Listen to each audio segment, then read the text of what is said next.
जय माता दी बंधुओं, आपके अपने माँ कात्यायनी संस्कार चैनल में आप सभी का हार्दिक हार्दिक अभिनंदन है। बंधुओं, आज पुनः आप सभी के समक्ष श्री शिव महापुराण के रुद्र संहिता के तृतीय पार्वती खंड से 40वां अध्याय लेकर के उपस्थित हुई हूँ। 40वें अध्याय में भगवान शिव का बारात लेकर हिमालयपुरी की ओर प्रस्थान करने का वर्णन किया गया है। वक्रतुंड महाकाय सूर्यकोटि समप्रभ निर्विघ्नं कुरु मे देव सर्वकार्येषु सर्वदा। ब्रह्मा जी कहते हैं, मुने, तदंतर भगवान शंभु ने नंदी आदि सब गणों को अपने साथ हिमाचलपुरी को चलने की प्रसन्नता पूर्वक आज्ञा देते हुए कहा, तुम लोग थोड़े से गणों को यहाँ रखकर शेष सभी लोग मेरे साथ बड़े उत्साह और आनंद से युक्त हो गिरिराज हिमवान के नगर को चलो। फिर तो भगवान की आज्ञा पाकर गणेश्वर, शंखकर्ण, केकराक्ष, विकृत, विशाख, पारिजात, विक्रातानन, दुदुम्भ, कपाल, संदारक, कंदुक, कुंडक, विष्टंभ, पिप्पल, शनादक, आवेशन, कुंड, पर्वतक, चंद्रतापन, काल, कालक, महाकाल, अग्निक, अग्निमुख, आदित्य मूर्ध्वा, धनावह, शन्नाह, कुमुद, अमोघ, कोकिल, सुमंत्र, काकपादोदर, संतानक, मधुपिंग, कोकिल, पूर्णभद्र, नील, चतुर्वक्त्र, कर्ण, अहिरोमक, यज्वाक्ष, सतमन्यु, मेघमन्यु, काष्ठागुण, विरूपाक्ष, सुकेश, वृषभ, सनातन, तालकेतु, षडमुख, चैत्र, स्वयं प्रभु, लकुल्लेश, लोकांतक, दीप्तात्मा, दैत्यांतक, भृंगिरिटि, देवदेव प्रिय, अशनि, भानुक, प्रमथ तथा वीरभद्र अपने असंख्य कोटि कोटि गणों तथा भूतों को साथ लेकर चले। नंदी आदि गणराज असंख्य गणों से घिरे चले तथा क्षेत्रपाल और भैरव भी कोटि कोटि गणों को लेकर उत्सव मनाते हुए प्रेम और उत्साह के साथ चल पड़े। वे सब सहस्र हाथों से युक्त थे, सिर पर जटा मुकुट धारण किए हुए तथा उन सबके मस्तक पर चंद्रमा और गले में नील चिन्ह थे तथा वे सब के सब त्रिनेत्रधारी थे। उन सब ने रुद्राक्ष के आभूषण पहन रखे थे, सभी उत्तम भस्म धारण किए थे और हार, कुंडल, केयूर तथा मुकुट आदि से अलंकृत थे। इस प्रकार देवताओं तथा दूसरे दूसरे गणों को साथ ले भगवान शंकर अपने विवाह के लिए हिमवान के नगर की ओर चले। चंडी देवी रुद्रदेव की बहन बनकर खूब उत्सव मनाती हुई प्रसन्नता पूर्वक वहां आ पहुंची। वे शत्रुओं को अत्यंत भय देने वाली थी। उन्होंने सांपों के आभूषण से अपने को विभूषित कर रखा था। उनका वाहन प्रेत था। वे उसी पर आरूढ़ हो अपने माथे पर एक सोने का भरा हुआ कलश लिए चल रही थी।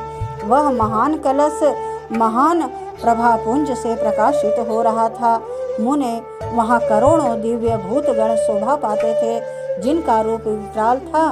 उनके रूप रंग भी अनेक प्रकार के थे।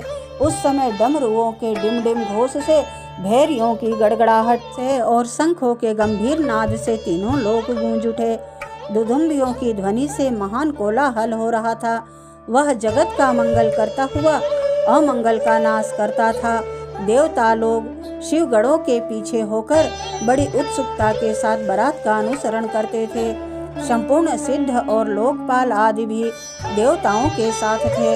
देव मंडली के मध्य भाग में गरुड़ के आसन पर बैठकर लक्ष्मीपति भगवान विष्णु चल रहे थे। मुने, उनके ऊपर महान छत्र तना हुआ था जो उनकी शोभा बढ़ाता था। उन पर चंवर डुलाए जा रहे थे और वे अपने गणों से घिरे हुए थे। उनके शोभाशाली पार्षदों ने उन्हें अपने ढंग से आभूषण आदि के द्वारा विभूषित किया था।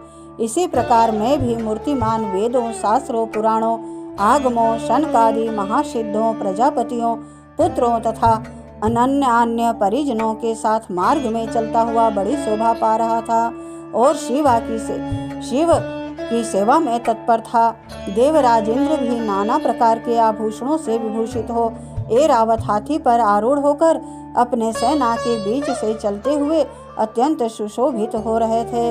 उस समय बारात के साथ यात्रा करते हुए बहुत से ऋषि भी अपने तेज से प्रकाशित हो रहे थे। वे शिव जी का विवाह देखने के लिए बहुत उत्कंठित थे। शाकनी, यातुधान, बेताल, ब्रह्म राक्षस, भूत, प्रेत, पिशाच, प्रमथ आदिगण, तुम्बरु, नारद, हाहा और हुहु आदि श्रेष्ठ गंधर्व तथा किन्नर भी बड़े हर्ष में भरकर बाजा बजाते हुए चले। संपूर्ण जगन माताएं, सारी देवकन्याएं, गायत्री, सावित्री, लक्ष्मी और अन्य देवांगनाएं ये तथा दूसरी देवपत्नियां जो संपूर्ण जगत की माताएं हैं, शंकर जी का विवाह है यह सोचकर बड़ी प्रसन्नता के साथ उसमें सम्मिलित होने के लिए गईं। वेदों, शास्त्रों, सिद्धों और महर्षियों के द्वारा जो साक्षात धर्म का स्वरूप कहा गया है तथा जिनकी अंग कांति शुद्ध स्फटिक के समान उज्जवल है, वह सर्वांग सुंदर वृषभ भगवान शिव का वाहन है। धर्म वत्सल महादेव जी उस वृषभ पर आरूढ़ हो सबके साथ यात्रा करते हुए बड़ी शोभा पा रहे थे। देवर्षियों के समुदाय उनकी सेवा में उपस्थित थे। इन सब देवताओं और महर्षियों के एकत्र हुए समुदाय से महेश्वर की बड़ी शोभा हो रही थी। उनका श्रृंगार बहुत किया गया था। वे शिवा का पाणी ग्रहण करने के लिए हिमालय को जा रहे थे। हिमालय भवन की तरफ जाते हुए बहुत ही सुंदर शोभा पा रहे थे। नारद इस प्रकार बारात की यात्रा संबंधी उत्तम उत्सव से युक्त शंभु का चरित्र कहा गया है। अब हिमालय नगर में जो सुंदर वृतांत घटित हुआ उसे ध्यान पूर्वक सुनो। ओम नमः शिवाय। इस प्रकार श्री शिव महापुराण के रुद्र संहिता के तृतीय पार्वती खंड से 40वां अध्याय पूर्ण हुआ। ओम तत्सत तत्सत तत्सत। बंधुओं, वीडियो आप शुरू से अंत तक अवश्य देखें। यदि आपको मेरा यह प्रयास अच्छा लगता है तो प्लीज़ लाइक, शेयर व सब्सक्राइब अवश्य करें। धन्यवाद बंधुओं। जय माता दी।